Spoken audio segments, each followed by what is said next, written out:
Anne of the Island, Chapter 16. Adjusted Relationships. "It's the homiest spot I ever saw. It's homier than home," avowed Philippa Gordon, looking about her with delighted eyes. They were all assembled at twilight in the big living room at Patty's place. Anne and Priscilla, Phil and Stella, Aunt Jamesina, Rusty, Joseph, the Sarah cat, and Gog and Magog. The firelight shadows were dancing over the walls. The cats were purring, and a huge bowl of hothouse chrysanthemums, sent to Phil by one of the victims, shone through the golden gloom like creamy moons. It was 3 weeks since they had considered themselves settled, and already all believed the experiment would be a success. The first fortnight after the return had been a pleasantly exciting one. They had been busy setting up their household goods, organizing their little establishment, and adjusting different opinions. Anne was not over sorry to leave Avonlea when the time came to return to college. The last few days of her vacation had not been pleasant. Her prize story had been published in the island papers, and Mr. William Blair had, upon the counter of his store, a huge pile of pink, green, and yellow pamphlets containing it, one of which he gave to every customer. He sent a complimentary bundle to Anne, who promptly dropped them all on the kitchen stove. Her humiliation was the consequence of her own ideals only, for Avonlea folks thought it was splendid that she should have won the prize. Her many friends regarded her with honest admiration, her few foes with scornful envy. Josie Pye said she believed Anne Shirley had just copied the story. She was sure she remembered reading it in a paper years before. The Sloanes, who had found out or guessed that Charlie had been turned down, said they didn't think it was much to be proud of. Almost any one of them could have done it if she tried. Aunt Atossa told Anne she was very sorry to hear that she had taken to writing novels. Nobody born and bred in Avonlea would do it. And that was what came of adopting orphans from goodness knew where, with goodness knew what kind of parents. Even Mrs. Rachel Lynde was darkly dubious over the propriety of writing fiction, though she was almost reconciled to it by that $25 check. "It's perfectly amazing the price they pay for such lies, that's what," she said half proudly, half severely. All things considered, it was a relief when going away time came. And it was very jolly to be back at Redmond, a wise, experienced soft with hosts of friends to greet on the merry opening day. Pris and Stella and Gilbert were there, Charlie Sloane looking more important than ever a sophomore looked before, Phil with the Alec and Alonzo questions still unsettled, and Moody Spurgeon McPherson. Moody Spurgeon had been teaching school ever since leaving Queen's, but his mother had concluded it was high time he gave it up and turned his attention to learning how to be a minister. Poor Moody Spurgeon fell on hard luck at the very beginning of his college year. Half a dozen ruthless softs, who were among his fellow boarders, swooped down upon him one night and shaved half of his head.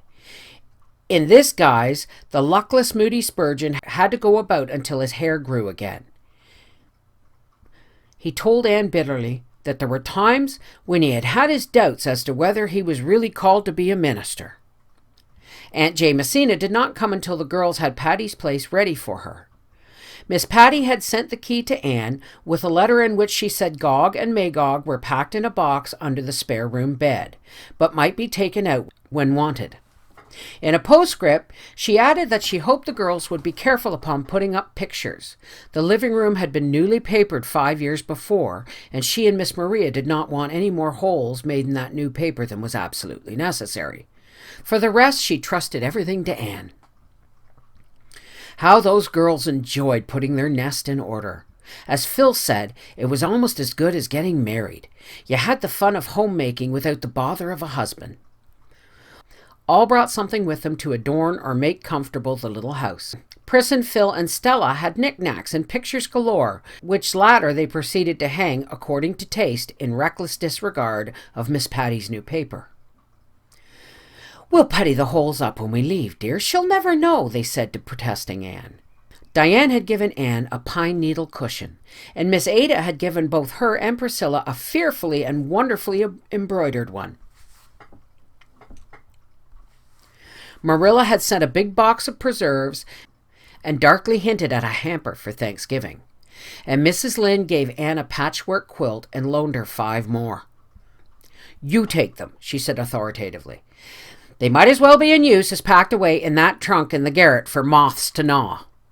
No moths would ever have ventured near those quilts, for they reeked of mothballs to such an extent that they had to be hung in the orchard of Patty's Place a full fortnight before they could be endured indoors. Verily, aristocratic Spofford Avenue had rarely beheld such a display. The gruff old millionaire who lived next door came over and wanted to buy the gorgeous red and yellow tulip pattern one, which Mrs. Rachel Lynde had given Anne. He said his mother used to make quilts like that, and by Jove, he wanted one to remind him of her. Anne would not sell it, much to his disappointment, but she wrote all about it to Mrs. Lynde. That highly gratified lady sent word back that she had one just like it to spare, so the Tobacco King got his quilt after all, and insisted on having it spread on his bed to the disgust of his fashionable wife. Mrs. Lynde's quilt served as a very useful purpose that winter. Patty's Place, for all its many virtues, had its faults also. It was really rather a cold house, and when the frosty nights came, the girls were very glad to snuggle down under Mrs. Lynde's quilts, and hoped that the loan of them might be accounted unto her for righteousness. Anne had the blue room she had coveted at sight. Priscilla and Stella had the large one. Phil was blissfully content with the little one over the kitchen, and Aunt Jamesina was to have the downstairs one off the living room. Rusty at first slept on the doorstep. Anne, walking home from Redmond a few days after her return, became aware that the people she had met surveyed her with a covert, indulgent smile. Anne wondered uneasily what was the matter with her. Was her hat crooked? Was her belt loose? Craning her head to investigate, Anne, for the first time, saw Rusty. Trotting along behind her, close to her heels, was quite the most forlorn specimen of the cat tribe she had ever beheld. The animal was well past kittenhood, lank, thin, disreputable looking. Pieces of both ears were lacking. One eye was temporarily out of repair, and one jowl ludicrously swollen. As for color, if a once black cat had been well and thoroughly singed, the result would have resembled the hue of this waif's thin, draggled, unsightly fur. Anne shooed him, but the cat would not shoo. As long as she stood, he sat back on his haunches and gazed at her reproachfully out of his one good eye. When she resumed her walk, he followed. Anne resigned herself to this company until she reached the gate of Patty's Place, which she coldly shut it in his face, fondly supposing she had seen the last of him. But when 15 minutes later Phil opened the door, there sat the rusty brown cat on the step. More, he promptly darted in and sprang up on Anne's lap with a half-pleading and a half-triumphant "Meow." "Anne," Stella said severely, "do you own that animal?" "No, I do not," protested disgusted Anne. "The creature followed me home from somewhere. I couldn't get rid of him." "Ugh, get down. I like decent cats reasonably well, but I don't like beasties of your complexion." Pussy, however, refused to get down. He coolly curled up in Anne's lap and began to purr. "He has evidently adopted you," laughed Priscilla. "I won't be adopted," said Anne stubbornly. "The poor creature is starving," said Phil pityingly. "Why, his bones are almost coming through his skin." "We'll give him a square meal, and then he must return to whence he came," said Anne resolutely. The cat was fed and put out. In the morning he was still on the doorstep. On the doorstep he continued to sit, bolting in whenever the door was opened. No coolness of welcome had the least effect on him. Of nobody save Anne did he take the least notice. Out of compassion the girls fed him, but when a week had passed they decided that something must be done. The cat's appearance had improved. His eye and cheek had resumed their normal appearance. He was not quite so thin, and he had been seen washing his face. "But for all that, we can't keep him," said Stella. "Aunt Jimsy is coming next week, and she will bring the Sarah cat with her. We can't keep two cats, and if we did, Rusty Coat would fight all the time with the Sarah cat. He's a fighter by nature. He had a pitched battle last evening with the Tobacco King's cat and routed him, horse, foot, and artillery. We must get rid of him, agreed Anne, looking darkly at the subject of their discussion, who was purring on the hearthrug with an air of lamb-like meekness. But the question is, how? How can 4 unprotected females get rid of a cat who won't be got rid of? We must chloroform him, said Phil briskly. That's the one humane way. Who of us knows anything about chloroforming a cat? Said Anne gloomily. I do, honey. It's one of my sadly few, useful accomplishments. I've disposed of several at home. You take the cat in the morning, give him a good breakfast, then you take an old burlap bag. There's one in the back porch. You put the cat on it and turn him over into a wooden box. Then take a 2-ounce bottle of chloroform, uncork it, slip it under the edge of the box. Put a heavy weight on top and leave it until evening. The cat will be dead, curled up peacefully as if he were asleep. No pain, no struggle. That sounds easy, said Anne dubiously. It is easy. Just leave it to me. I'll see to it, said Phil reassuringly. Accordingly, the chloroform was procured, and the next morning Rusty was lured to his doom. He ate his breakfast, licked his chops, and climbed into Anne's lap. Anne's heart misgave her. The poor creature loved her, trusted her. How could she be party to this destruction? Here, take him, she said hastily to Phil. I feel like a murderess. He won't suffer, you know, comforted Phil. But Anne had fled. The fatal deed was done in the back porch. Nobody went near it that day. But at dusk, Phil declared that Rusty must be buried. Pris and Stella must dig his grave in the orchard, declared Phil. And Anne must come with me to lift the box off. That part I always hate. The 2 conspirators tiptoed reluctantly to the back porch. Phil gingerly lifted the stone she had put on the box. Suddenly, faint but distinct, sounded an unmistakable mew under the box. He isn't dead, gasped Anne, sitting blankly down on the kitchen doorstep. He must be, said Phil incredulously. Another tiny mew proved that he wasn't. The 2 girls stared at each other. What will we do? Questioned Anne. Why in the world don't you come? Demanded Stella, appearing in the doorway. We've got the grave ready. What's silent still and silent all? She quoted teasingly.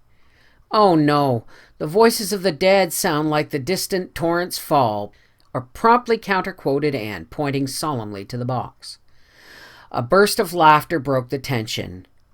We must leave him here till morning, said Phil, replacing the stone. He hasn't mewed for 5 minutes. Perhaps the mews we heard were his dying groan, or perhaps we merely imagined them under the strain of our guilty consciences. But when the box was lifted in the morning, Rusty bounded out, one gay leap onto Anne's shoulder, and he began to lick her face affectionately. Never was there a cat more decidedly alive. Here's a knothole in the box, groaned Phil. I never saw it. That's why he didn't die. Now we've got to do it all over again. No, we haven't, declared Anne suddenly. Rusty isn't going to be killed again. He's my cat, and you've just got to make the best of it. Oh, well, if you'll settle with Aunt Jimsy and the Sarah cat, said Stella, with the air of one washing her hands of the whole affair. From that time, Rusty was one of the family. He slept o' nights on the scrubbing cushion in the back porch and lived on the fat of the land. By the time Aunt Jamesina came, he was plump and glossy and tolerably respectable. But like Kipling's cat, he walked by himself. His paw was against every cat and every cat's paw against him. One by one, he vanquished the aristocratic felines of Spofford Avenue. As for human beings, he loved Anne and Anne alone. Nobody else dared stroke him. An angry spit and something that sounded much like very improper language greeted anyone who did. The airs that cat puts on are perfectly intolerable, declared Stella. Him was a nice old pussens, him was, vowed Anne, cuddling her pet defiantly. Well, I don't know how he and Sarah Cat will ever make out to live together, said Stella pessimistically. Cat fights in the orchard o' nights are bad enough. But cat fights here in the living room are unthinkable. In due time, Aunt Jamesina arrived. Anna, Priscilla, and Phil awaited her advent rather dubiously. But when Aunt Jamesina was enthroned in the rocking chair before the open fire, they figuratively bowed down and worshipped her. Aunt Jamesina was a tiny old woman with a little softly triangular face and large soft blue eyes that were alight with unquenchable youth, and as full of hopes as a girl's. She had pink cheeks and snow-white hair which she wore in quaint little puffs over her ears. "It's a very old-fashioned way," she said, knitting industriously at something as dainty and pink as a sunset cloth. "But I am old-fashioned. My clothes are, and it stands to reason my opinions are too. I don't say they're any better of that, mind you. In fact, I dare say they're a good deal the worse. But they've worn nice and easy. New shoes are smarter than old ones, but the old ones are more comfortable. I'm old enough to indulge myself in the matter of shoes and opinions. I mean to take it real easy here. I know you expect me to look after you and keep you proper, but I'm not going to do it. You're old enough to know how to behave if you're ever going to be. So far as I'm concerned," concluded Aunt Jamesina with a twinkle in her young eyes, "you can all go to destruction in your own way." "Oh, will somebody separate those cats?" pleaded Stella shudderingly. Aunt Jamesina had brought with her not only the Sarah cat, but Joseph. Joseph, she explained, had belonged to a dear friend of hers who had gone to live in Vancouver. She couldn't take Joseph with her, so she begged me to take him. I really couldn't refuse. He's a beautiful cat. That is, his disposition is beautiful. She called him Joseph because his coat is of many colors. It certainly was. Joseph, as the disgusted Stella said, looked like a walking ragbag. It was impossible to say what his ground color was. His legs were white with black spots on them. His back was gray with a huge patch of yellow on one side and a black patch on the other. His tail was yellow with a gray tip. One ear was black, one yellow. A black patch over one eye gave him a fearfully rakish look. In reality, he was meek and inoffensive, of sociable disposition. In one respect, if in no other, Joseph was like a lily of the field. He toiled not, neither did he spin, nor catch mice. Yet Solomon, all his glory, slept not on softer cushions, or feasted more fully on fat things. Joseph and the Sarah cat arrived by express in separate boxes. After they had been released and fed, Joseph selected the cushion and corner which appealed to him, and the Sarah cat gravely sat herself down before the fire and proceeded to wash her face. She was a large, sleek, gray and white cat, with an enormous dignity which was not at all impaired by the consciousness of her plebeian origin. She had been given to Aunt Jamesina by her washerwoman. Her name was Sarah, and so my husband always called the puss the Sarah cat, explained Aunt Jamesina. She's 8 years old and a remarkable mouser. Don't worry, Stella. The Sarah cat never fights, and Joseph rarely. They'll have to fight here in self-defense, said Stella. At this juncture, Rusty arrived on the scene. He bounded joyously halfway across the room before he saw the intruders. Then he stopped short. His tail expanded until it was as big as 3 tails. The fur on his back rose up in a defiant arch. Rusty lowered his head, uttered a fearful shriek of hatred and defiance, and launched himself at the Sarah cat. The stately animal had stopped washing her face and was looking at him curiously. She met his onslaught with one contemptuous sweep of her capable paw. Rusty went rolling helplessly over the rug. He picked himself up dazedly. What sort of cat was this who had boxed his ears? He looked dubiously at the Sarah cat. Would he or would he not? The Sarah cat deliberately turned her back on him and resumed her toilet operations. Rusty decided that he would not. He never did. From that time on, the Sarah cat ruled the roost. Rusty never again interfered with her. But Joseph rashly sat up and yawned. Rusty burning to avenge his disgrace, swooped down upon him. Joseph, pacific by nature, could fight upon occasion and fight well. The result was a series of drawn battles. Every day Rusty and Joseph fought at sight. Anne took Rusty's part and detested Joseph. Stella was in despair, but Aunt Jamesina only laughed. "Let them fight it out," she said tolerantly. "They'll make friends after a bit. Joseph needs some exercise. He was getting too fat. And Rusty has to learn he isn't the only cat in the world." Eventually, Joseph and Rusty accepted the situation and from sworn enemies became sworn friends. They slept on the same cushion with their paws about each other and gravely washed each other's faces. "We've all got to get used to each other," said Phil. "And I've learned how to wash dishes and sweep a floor." "But you needn't try and make us believe you can chloroform a cat," laughed Anne. "It was all the fault of the knothole," protested Phil. "It was a good thing the knothole was there," said Aunt Jamesina rather severely. "Kittens have to be drowned, I admit, or the world would be overrun. But no decent grown-up cat should be done to death unless he sucks eggs." "You wouldn't have thought Rusty very decent if you'd seen him when he came here," said Stella. "He positively looked like the old Nick." "I don't believe old Nick can be so very ugly," said Aunt Jamesina reflectively. "He wouldn't do so much harm if he was. I always think of him as rather a handsome gentleman."